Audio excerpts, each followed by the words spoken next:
আপনার অনুভূতি কিছু বলেন। দেখি তুমি আছো পাশে, আপনার অনুভূতি নিয়ে কিছু বলেন। পাশে বসে মায়ার হাত, তারা কিছু বলে না।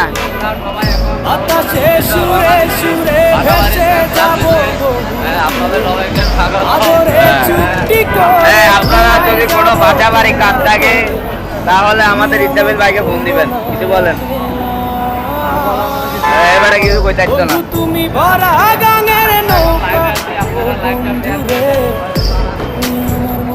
বন্ধুরে, লোকে কিছু আপনি বলেন। ভরা গাঙের